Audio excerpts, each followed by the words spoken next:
Of all the tales woven by time, one echoes loudest in our imagination. A story of a civilization that achieved the impossible and vanished in an instant.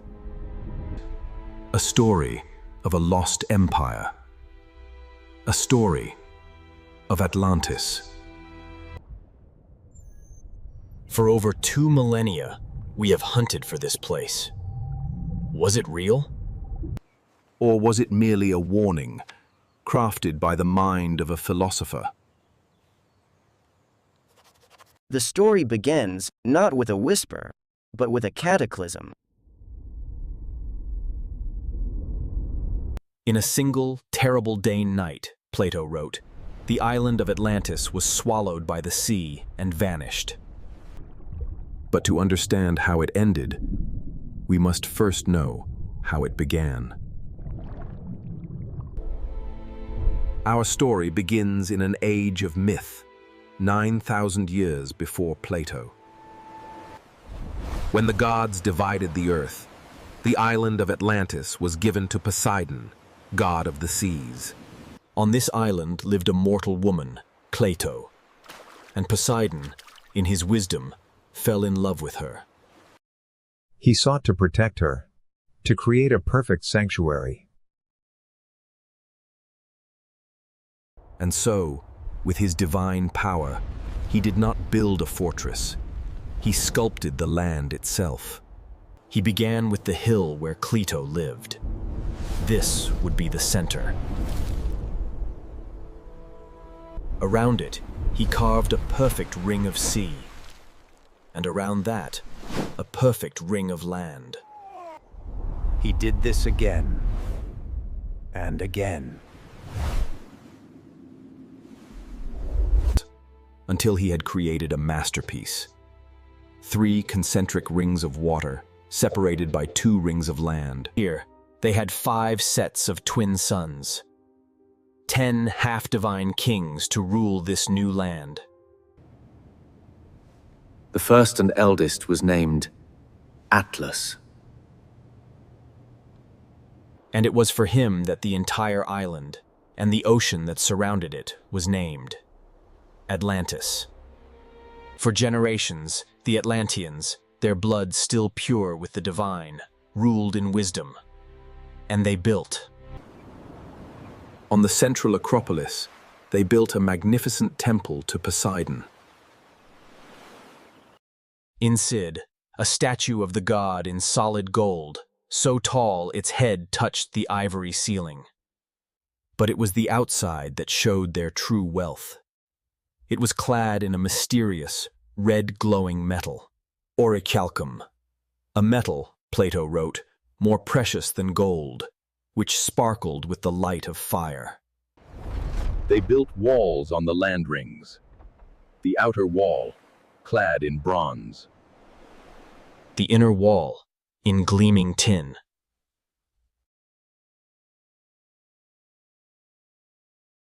And the wall of the Acropolis itself, in fiery, red orichalcum. The rings of water were not barriers. They were the heart of their power. They became the greatest harbors the world had ever seen. They cut a massive canal, 300 feet wide, straight to the open sea. And they built bridges over the land rings, with tunnels cut deep enough for their largest ships to sail under them, right into the center of their city. It was a marvel of divine engineering. Poseidon had given them all they needed. 2 springs, one of hot water, one of cold. Fed a system of baths for all citizens, from kings to commoners. They built racetracks, temples, and gymnasiums. The island itself was a paradise. The land, rich and fertile, produced every fruit, every grain. There was so much food, it even supported the largest of animals, including herds of elephants. The mountains held every metal, gold, silver, and the mysterious orichalcum. They commanded a navy of 20 and 1,200 warships and a standing arm of 10,000 chariots. For generations, they ruled their island, and then they began to rule the world. They created an empire that stretched across Africa and Europe. They were, for a time, invincible. They had achieved perfection on Earth. What could possibly go wrong? Plato gives one simple, tragic answer. The divine blood was diluted. The first kings, half god, ruled by wisdom and virtue. But as generations passed, they married mortals. The divine part of them faded. The mortal part, with all its flaws, began to take over. Plato wrote, "They were filled with an unjust lust for power and wealth." Their ambition turned to the last pocket of freedom in the known world. A small, brave city called Athens. The Atlanteans, in their arrogance, gathered their full strength and launched a final war to enslave the Athenians and all of Greece. And then, the impossible happened. The small, virtuous city of Athens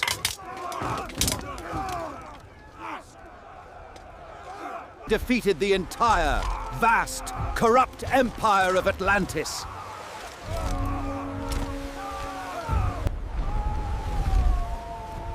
They repelled the invasion and saved the world from tyranny. And up on Olympus, the gods had seen enough. Zeus, king of all gods, looked down upon the Atlanteans. His favorite children, the descendants of Poseidon, had become a plague. They were a failed experiment.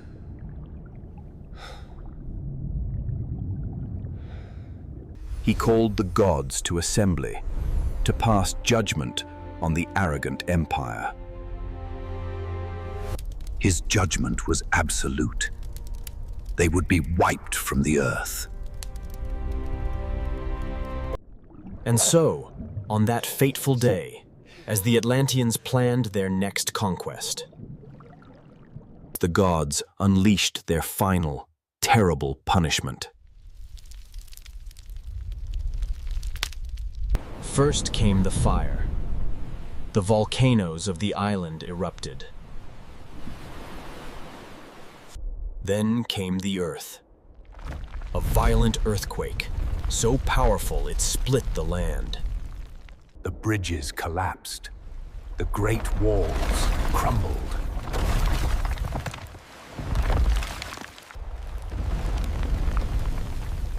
The very rings that Poseidon had carved were broken.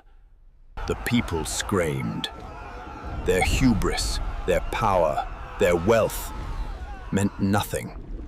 And then, as the island was torn apart by fire and earth, Zeus sent the water.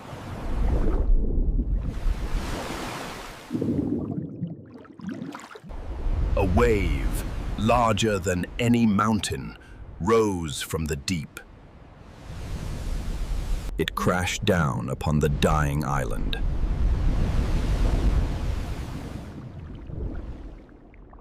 In a single terrible day and a single terrible night.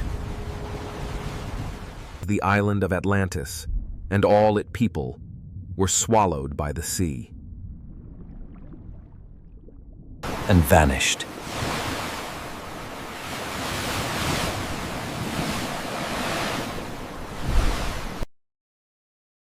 It was gone, as if it had never been. The ancient Athenians, the victors, were the only witnesses. They sailed home. For generations, sailors feared that spot. Plato wrote that the ocean beyond the pillars Became an impassable barrier of mud and shallows, preventing all navigation. The story seemed to have ended. The island was lost. Until 9,000 years later, around 600 BC, the great Athenian lawmaker Solon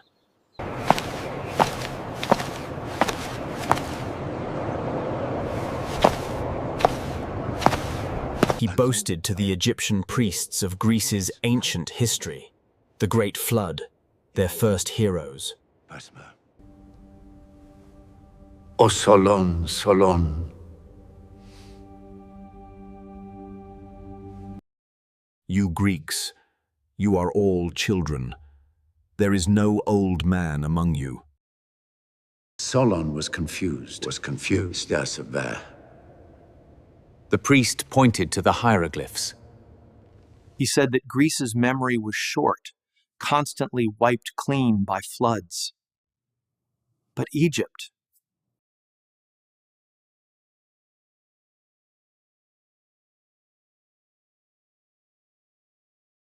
And then he told Solon a story, a true history from their temple records, 9,000 years old.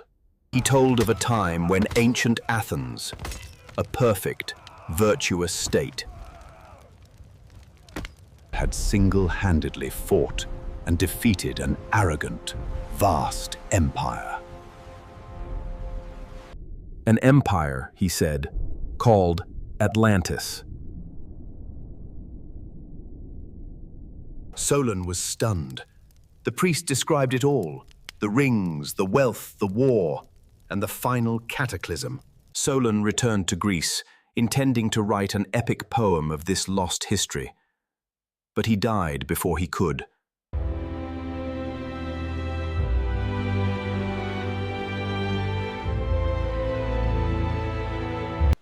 Two centuries later, it reached the ear of Solon's descendant, the philosopher, Plato. Plato was not a historian. He was a philosopher. He was looking for a warning. He used this true story from Egypt as a powerful allegory. He used it as a warning against greed, arrogance, and imperialism. He was warning his own city of Athens, which had become a corrupt empire, not to become the new Atlantis. Plato died. His academy was closed. Rome rose and fell. Things ignored it. They saw it for what it likely was, a philosopher's fable. The Dark Ages swallowed Europe. The Roman Empire fell. The story of Atlantis slept for over 1,000 years. Then came the Renaissance. Europe awoke. Scholars rediscovered the lost works of Plato. And they read the tale. Suddenly, the question was asked again. What if it wasn't a fable? What if it was history?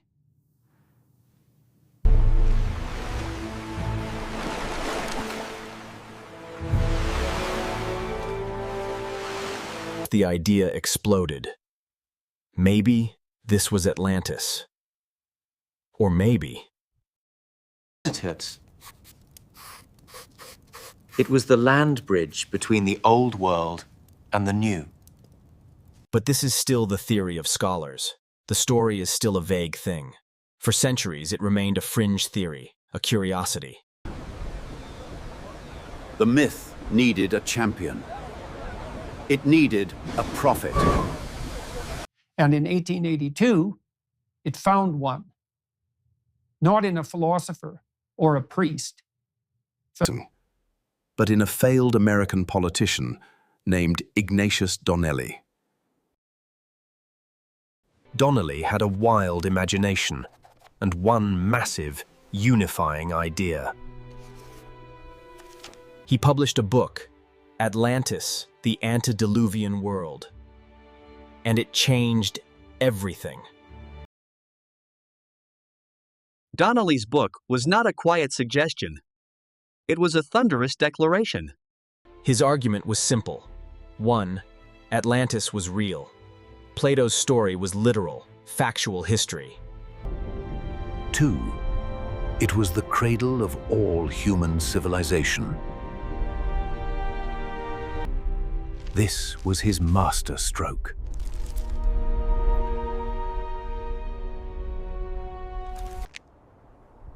The pyramids of Egypt, built by Atlantean colonists. The pyramids of the Mayans, built by survivors fleeing the cataclysm. He claimed similarities in language, agriculture, and architecture. Were all proof of a single, lost mother culture. 3. The gods of the ancient world, the Greeks, the Egyptians, the Hindus.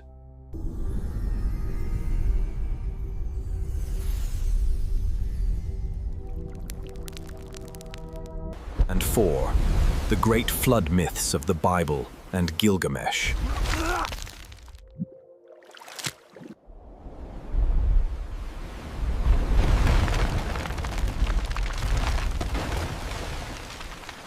To scientists, archaeologists, and historians, this was all nonsense.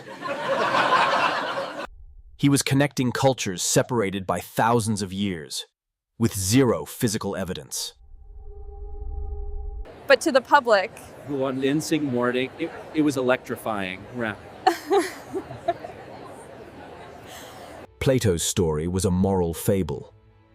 Donnelly's story was a mystery, a puzzle to be solved. Donnelly's book single-handedly launched the modern hunt for Atlantis. The story was now free from Plato. It was hijacked by mystics and occultists. The sleeping prophet, Edgar Cayce, began having visions of Atlantis. And he was the one who added the idea of energy crystals, misuse of power, and reincarnation. The myth took a dark, twisted turn. High-ranking officials in 1930s Germany became obsessed with finding a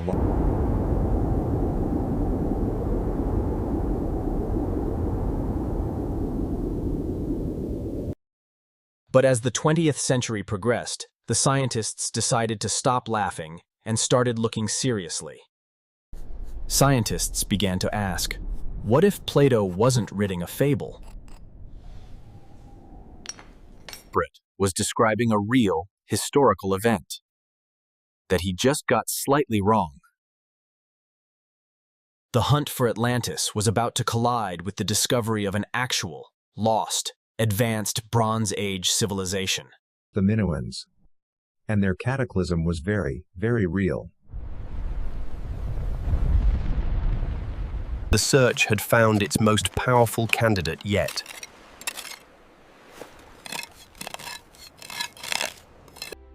Was this the truth? Had the real Atlantis finally been found?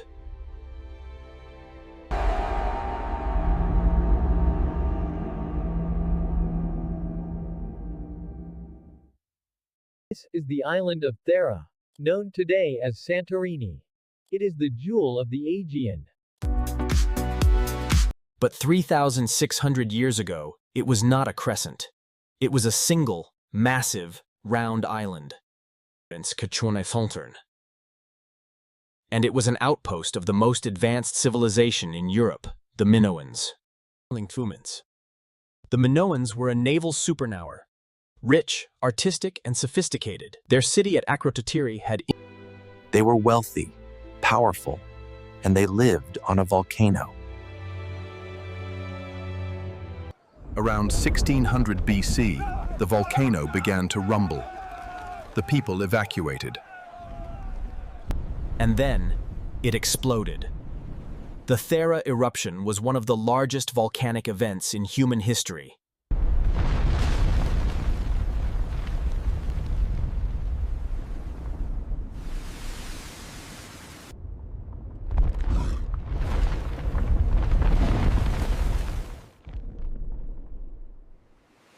This collapse triggered a colossal tsunami, hundreds of feet high, racing across the Aegean.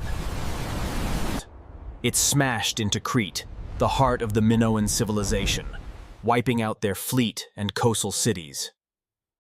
The Minoan Empire never recovered. Their power was broken. They faded into myth. So let's compare Plato's story and the Thera eruption. An advanced, powerful island civilization, a naval superpower, destroyed in a cataclysm of fire, earth, and water. A circular island with a city at its center, destroyed when its center collapsed and was flooded by the sea.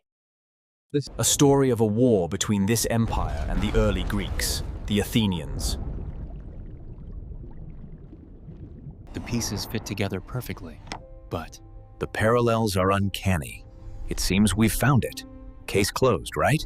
The problem is the numbers. Not quite. There are two massive problems. First, the date. Plato says 9,000 years before his time. The Thera eruption was only 1,200 years before his time. Many argue this was a simple translation error. That the Egyptian priests said 900, and Solon heard 9,000. Second, the location. Plato is explicitly clear. Atlantis was in the Atlantic Ocean, beyond the Pillars of Hercules. Santorini is tiny. Atlantis was a continent larger than Libya and Asia combined. The Thera theory is powerful. It's likely the inspiration for the cataclysm, but it isn't a perfect match. And because of these inconsistencies, the hunt continues.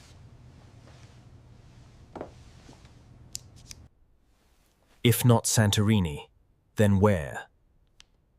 The search has become a global obsession. In the 1960s, divers found the Bimini road in the Bahamas. Was this a wall? Geologists proved it was a natural beach rock formation. Debunked.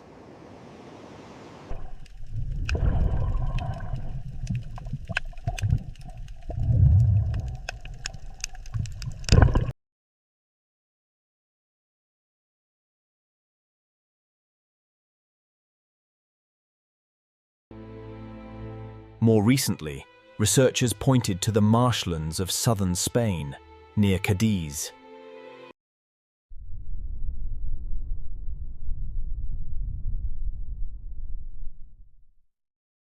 But this area was a known Roman and Tartessian port, not a lost super-civilization. What about Antarctica? What if the poles shifted? Không có bằng chứng nào. Không có gì cả. Absolutely zero evidence. The most visually stunning candidate? The Richat structure in Mauritania, the Eye of the Sahara. It perfectly matches Plato's description, concentric rings of land and what could have been water.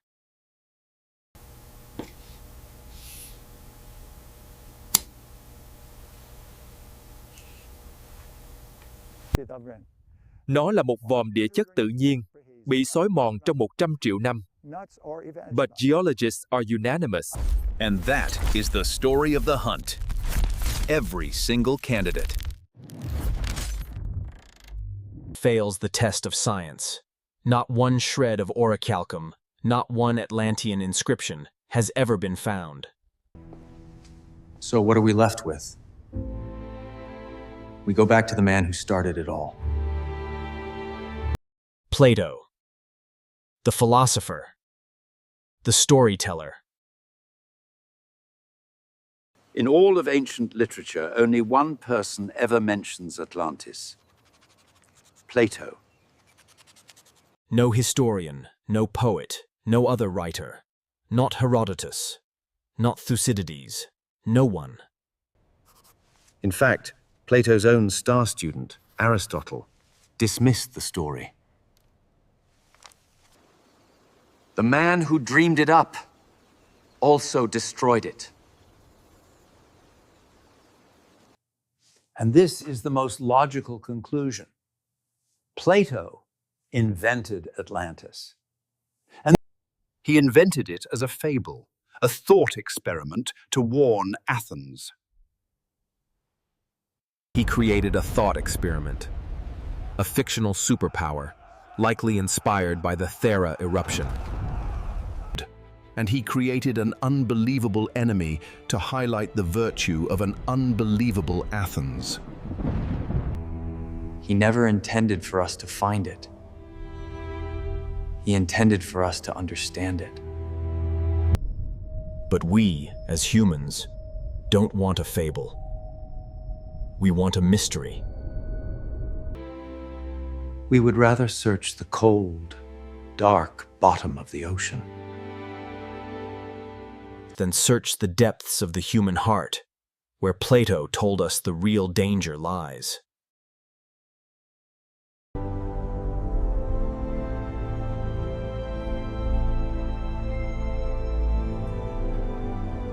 It is a timeless story, a beautiful, perfect dream of a place that never was.